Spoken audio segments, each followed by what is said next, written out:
Hi guys, struggle is real talaga. Meron din ba kayong eczema sa kamay? Ayan, lately nag-flare up na naman yung eczema ko sa kamay. And yung ginagamit ko kasing ointment parang hindi na siya nagwo-work. Usually natitrigger siya kapag naguhugas ako ng mga pinggan or naglalaba. Or minsan hindi ko talaga kung anong nakaka-trigger sa kanya but nag-flare up na lang bigla. So actually ito medyo nag-dry na siya ng konti.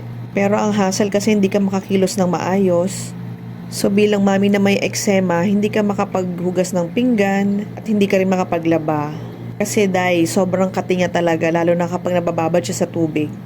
So for the meantime, in-stop ko na rin lahat ng ginagamit kong soap sa katawan and I'm using mild soap na lang. Pero minsan, hindi natin maiwasang gumawa sa bahay. Ito pala yung ginagamit ko. Actually, nabili ko to few months ago pa and ginagamit ko siya. Ito yung rubber gloves na ginagamit ko.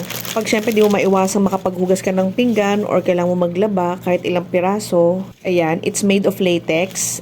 So marami na ako na-try na gloves. Usually talagang di mo maiwasan nababasa talaga siya or nakakapasok. This one, mahaba siya. So hanggang elbow ko talaga siya. Ayan, as you can see, ito try ko siya para makita ninyo kung gaano siya kahaba. So sa akin, hanggang elbow yan. I think mga size large ito. And it's very affordable and matibay din yung material niya since latex siya, latex gloves. And so kung naghahanap kayo ng gloves na matibay, ayan, pwede nyo i-try din to. Nag-stock up na ako nito. Ako sigurong dalawa dito sa bahay.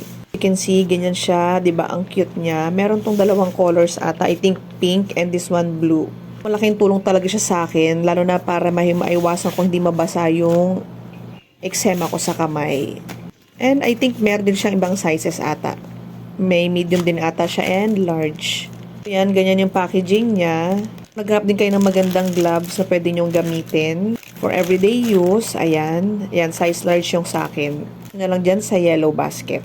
Nakita ko rin pala dito sa TikTok. Nagamit ko for now na maintenance para sa eczema ko and na-try ko lang siya yesterday. So far, I can say na very effective siya sa akin, lalo na yung Elica.